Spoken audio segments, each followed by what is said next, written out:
Leonie Marsh, thank you for joining Filmesque today. We love to hear from the women who are breaking the barriers, who are paving the way to creating a vibrant screen sector here in Australia for people who'd like to get involved and for those who want to find out more or dip their fingers and toes into what Australian culture is really about. And I think screen representation is a great way to tell the world or get on your soapbox and let people know what it's like to be Australian in this day and age.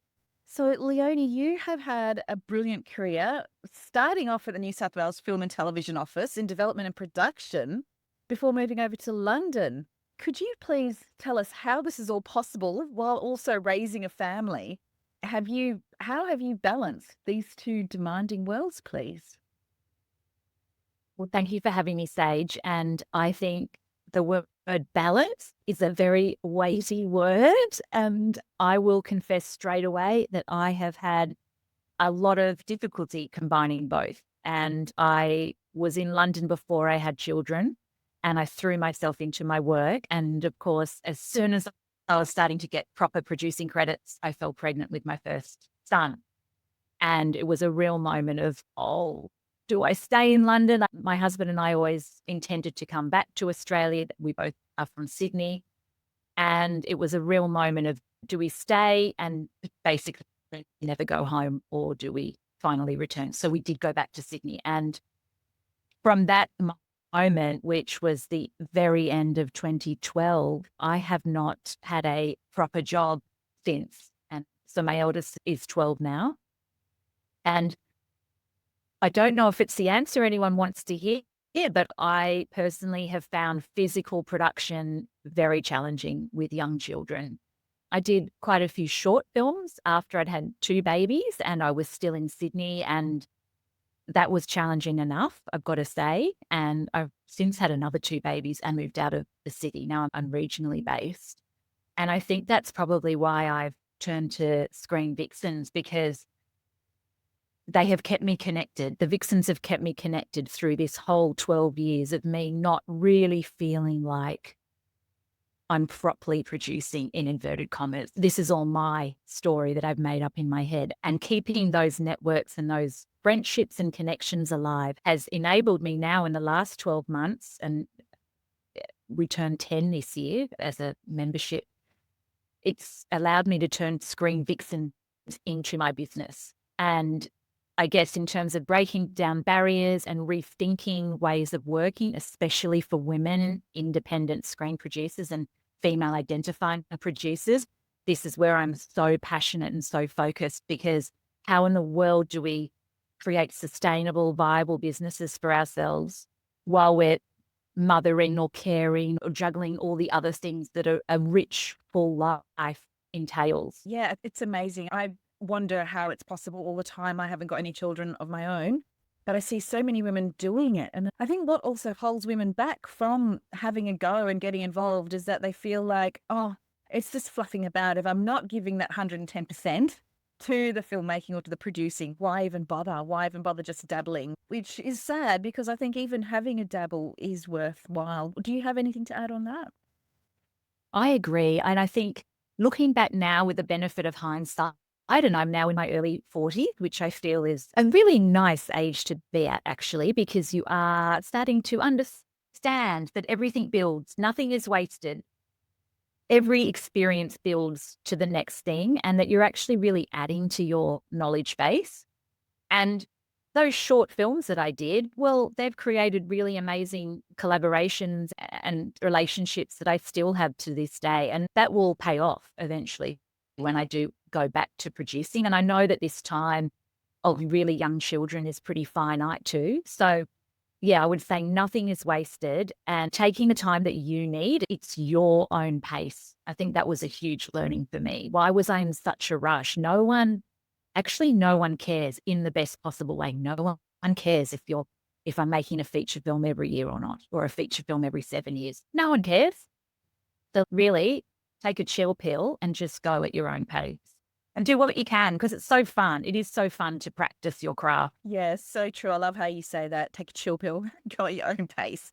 You can't play anyone else's game, and that's the truth. So you would have been super young when you moved over to London then. Were you like 24, 22? I was early 20s. And it really took me a long time to get a job. Like I really walked the pavement for a good year before I got any kind of traction film wise. And then I actually, as life has it, I got 2 job offers on the same day. You can't make this stuff up. And one was for a reception role for a TV company. And then the other one was for, being the office assistant at Marv Films. It took Marv Films, they were in the final stages of post on Stardust.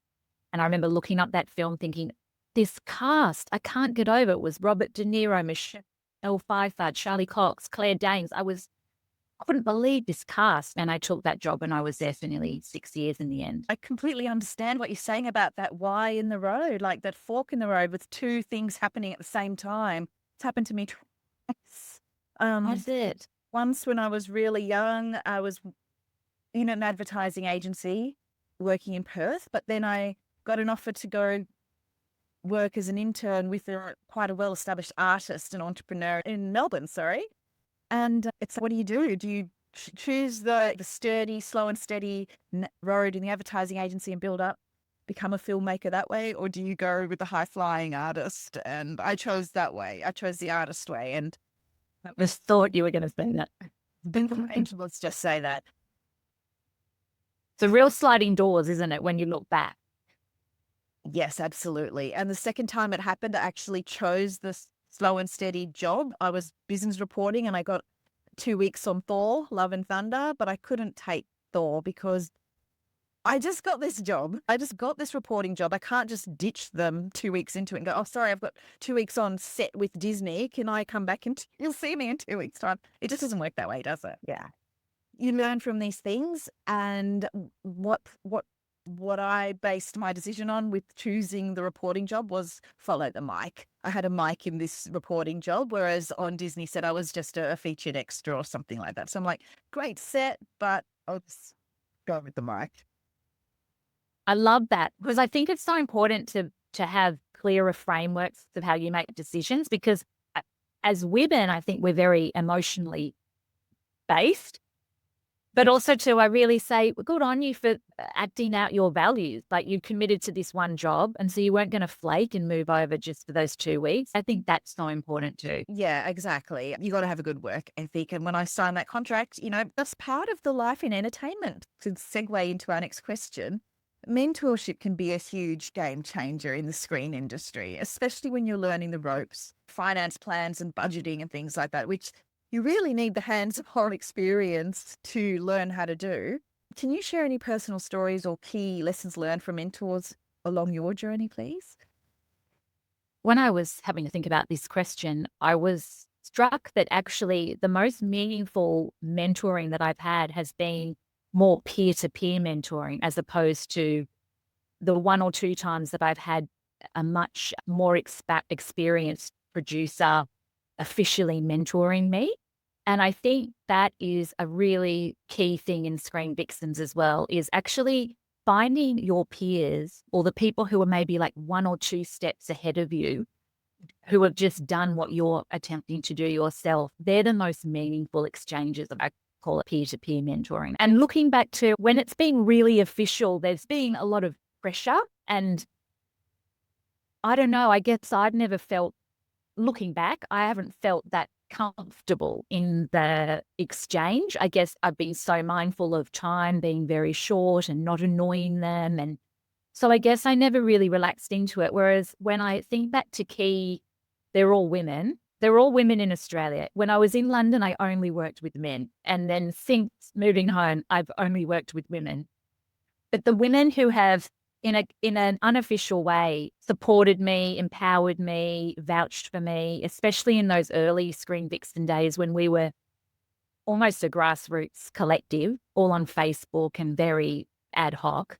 Now we're a much more streamlined professional platform. But it was those women who didn't have an official title or who weren't, officially my anything, who vouched for me and who created those introductions and who supported me. So I think actually, peer-to-peer and more casual based relationships actually have been more fruitful for me. And I don't know if that's because I've felt less pressure or less like I've had to be a certain way or going on a certain career trajectory. It's maybe allowed me to feel myself and be a lot more grounded. And I guess then probably getting the actual info and help that I needed, if that makes sense. Yeah, I think it does. I think it's great to feel comfortable when you're in those places of learning or development rather than being out of the comfort zone. I think when you're in a peer-to-peer situation, you can make those mistakes and not feel the impact of too much too soon, because I've heard that when you do sometimes get too much too soon or get put in those high stakes positions too early, and if you stuff up, that can really brandish your career from there onwards as well. Yeah. And not to say the one or two official mentors I've had have been wonderful, not to take away from that, but I just make the point because I think often we're really searching for these very official partnerships or going through a special mentoring program. And actually, you're probably going to get a lot more out of the person who you view as, so and they're way more open to sharing too, because say they've just done their first feature, they're going to be full of, oh my gosh, I wish I'd done this and I didn't do this and ABC, as opposed to a way more established producer who possibly can't remember a lot of that first time intel, or it's been many years since they were in that position. Yeah, I just think it's actually a really nice way to reverse engineer and realize that you've actually got quite a few mentors around you already. I think that's so great, because what I'm finding is that when I join up a course or an online, the webinar, sometimes they're all really telling me things that I know, but it's just hearing it again and just having it clarified. Yes, that's what needs to be done. Yes, that's how you do it. So go ahead and do it. Why are you not doing it? And I think that's what the peer-to-peer transfer gives you. It removes the self-doubt and just gives you that confidence to move forward. Yeah, and the permission. And also, oh yeah, I do know this. Just reasserting, oh yeah, actually, I know way more than I thought I did. And that's a good feeling. But also, I totally agree with working in this with people who are around the same level as you, not only because they can remember what it's like to be at that stage of their career, but like creative career is such a dynamic thing. It's an entity in itself. And when you're at different stages of it, it's just, I think the emotional investment part of it and where people are at themselves personally has a lot to do with how they connect with mentees and people wanting to learn off them, apprentices. Yeah. So you've worked on a couple of major Hollywood productions that you touched on earlier. What have been the most memorable career highlights, and were there any turning point moments that shaped your trajectory? I love having to think about this because you don't often spend a bit of time going back. And I, I think Kick-Ass for me, which was a superhero film that my old boss, Matthew Vaughan, he adapted from a comic book by Mark Millar, a Scottish comic creator. Kick-Ass was my very first feature film. And it was such a baptism of fire because before then I'd always been in the office in central London. And now we were suddenly on set and we were at Elstree Studios. And really my very first time in the long form space. And I found it equally exhilarating and terrifying. I learned so much during that project. So that was a huge turning point in my career because it was my first feature credit, and the steep learning curve was enormous. X-Men First Class, that was amazing because it was my first experience working with a major studio. And we had shoots in Georgia and also in LA. So that was an incredible experience of shooting on location and also feeling like I knew a bit more. I had more confidence, but those huge studio superheroes, they're their own entity. And it was very interesting working with a lot more Americans, having that big studio budget. Another amazing one was we did the sequel to Kick-Ass 2, and that was when I was getting finally a proper producer credit, and I was pregnant.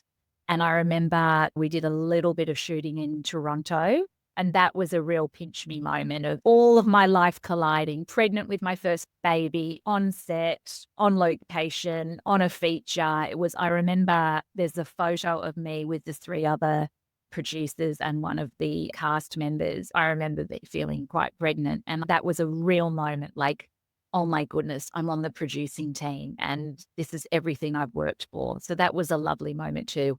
And that was the last film I did with Marv Films before returning home. Wow, I love that film, Kick-Ass. I think it's so funny. Oh, it's so funny, isn't it? Yeah, really enjoyed it. But it was such a fun shoot. So let's talk a little bit about your time at WIFT, Women in Film and Television. You said that you worked with a lot of men back in the early 2000s in London. And since then, you've been working with women mainly, which is great to hear. So things have really changed with gender parity issues, especially in Australia. How do you think that's going? Can we hear a little bit about what happened at Screen Forever this year? I think when I started Screen Vixens, it was very much in that Screen Australia Gender Matters time where there was a lot of highlighting of the ongoing gender disparity. That is 10 years ago now. I don't think we have progressed nearly as quickly as we all would have liked to in the last decade. I think that we still are quite bottlenecked in terms of financing and women getting their first long form credit. And then also there's a bit of a bottleneck again when they're trying to get their second and third long form credit. So it's still hard. It's still really hard for female filmmakers and female identifying filmmakers. And that is something that I guess working with so many men, and I'm very grateful to say that I had wonderful experiences working with those male teams. And often on set, I was often one of the only females on set too. It was still very male heavy in terms of UK crew and US crew. I started Vixens when I had 2 sons. I now have 4 sons. So I live with a lot of men and the dog is male as well. And I don't know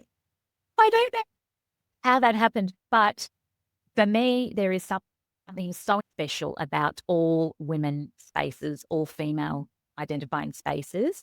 And I think one of the reasons Screen Vixens has been so incredibly important to so many female practitioners and producers is that we haven't ever really had dedicated spaces just for women, and especially for women to do business in terms of networking, sharing, supporting, sponsoring.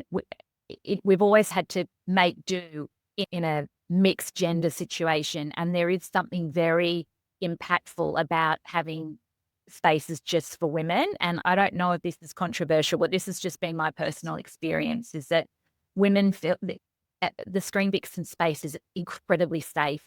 It's very confidential. It's run entirely on kindness and respect. And I think that all the vixens in that community have really thrived from having those opportunities of being in a female-only space. Screen Vixens is definitely where I'm hoping to create more real change, because I feel like as producers, we are often the ones spearheading a project, and the more women working together with other women, the more we're likely to hire other female HODs who will then hire more female crew. We're more likely to be wanting to produce a story that's female-led, with key female protagonists or a female-heavy cast. And then we're making content for women. And we all know that women love watching films and television. And we know that women consume a lot of content. So for me, it's a win. And the more we talk about it and the more we advocate for female-led projects, the better it will be for the industry as a whole. In terms of Screen Forever, it was a wonderful week. I think the program was beautifully curated by Jess Giaco, who is a vixen as well. And we had quite a few vixens behind the scenes running the Spa Connect in the marketplace. So big shout outs to Suzanne Chambers and Michelle Hardy. They all did fantastic jobs. Vixens had a panel. We produced a panel alongside Rebecca Barry, and our topic was everyone's a producer, and how do we protect the producer credit, and how do we ensure that it's fair in terms of the collaborative creative team and who's been credited for what and why. And every year at Screen Forever, we also have a Vixens and Friends dinner, which is actually a highlight of the calendar now. It's the 4th or 5th year that we've run it, and it's in that middle night where there's nothing officially scheduled in the program. And the whole point of it was sometimes it feels like it's a bit secret squirrel and there's all these sort of special dinners over there that you're not invited to. And the whole point was, no, hang on, we're going to have our own dinner and you are all invited. And also, if you meet someone that you'd like to invite, then you invite them too. So it's a Vixen and Friends open invitation. And we had 50 women in attendance this year. And it's just the most beautiful energy. Everyone really responds well to it.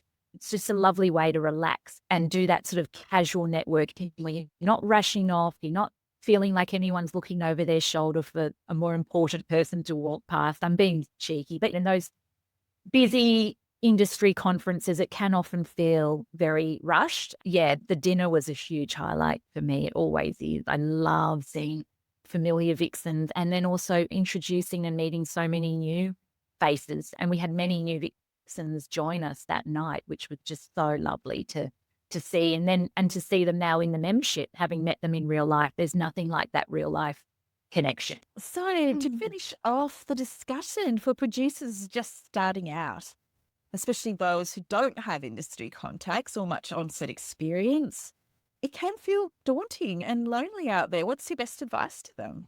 I think start making stuff. Just start making stuff. And if I had my time again, I don't know if I'd go to uni actually. I did a media production 3-year course at uni. And I think I probably should have just gotten out there and somehow found a set somewhere and just started working my way up from the runner and just keep working. I probably would do it that way. And I know sometimes it's hard to even understand, how do I know what's in production but there are some key places that you could be checking out information, like the Screen Australia website's amazing. The If magazine is fantastic to subscribe to, and they often have a whole section in the back, what's shooting, what's pre, what's post. LinkedIn, I think, is such a great resource now. There are a lot of key screen practitioners and sharing on there, and I think it's a great way to connect, especially with someone you might admire, but it's more of a cold connection and you don't really know. But you could always ask someone that you admire or contact a production company whose work you love and say, hello, how do I get involved? I would love to get to set or do 3 days of running or whatever it is. I think everyone needs their driver's license. That is absolutely essential in Australia. You must be able to drive if you can for on-set roles. And then I think it's also, it's about creating connections. And I'm often asked, probably the most popular question I'm asked, how do I find a collaborator? How do I find a producer? And there's no quick answer to that. You really have to put in the time and show up. And I know networking isn't for everyone, but you really do have to start making those small, like I was saying before, those informal, casual connections. And then you just never know when and how it might turn into something. Obviously, I'm going to say if you're a producer, a female producer, you join Screen Vixens, that's 101. It's a whole community in there, instant access to an amazing group of women.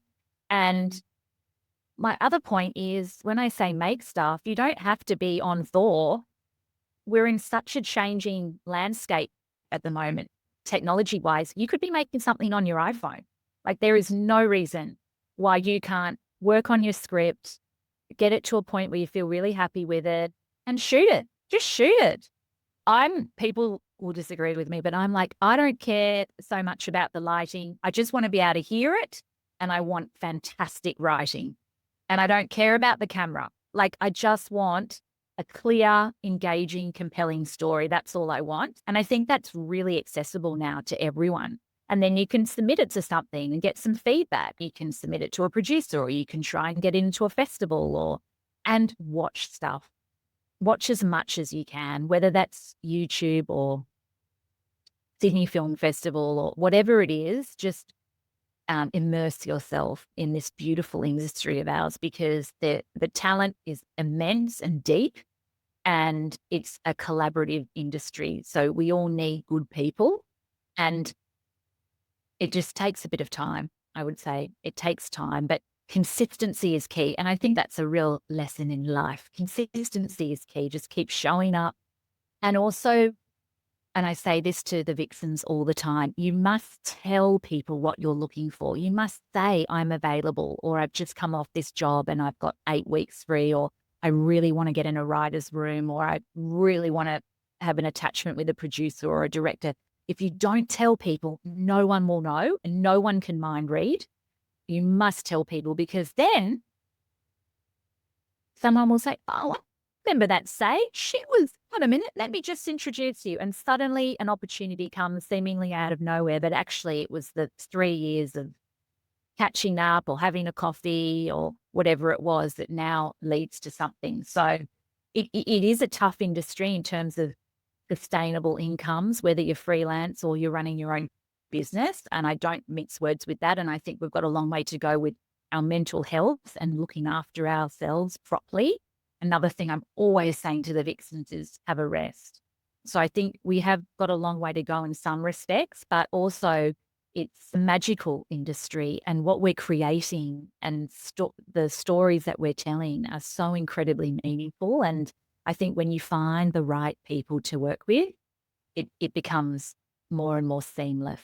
Lovely way to finish off. Thank you for that insight.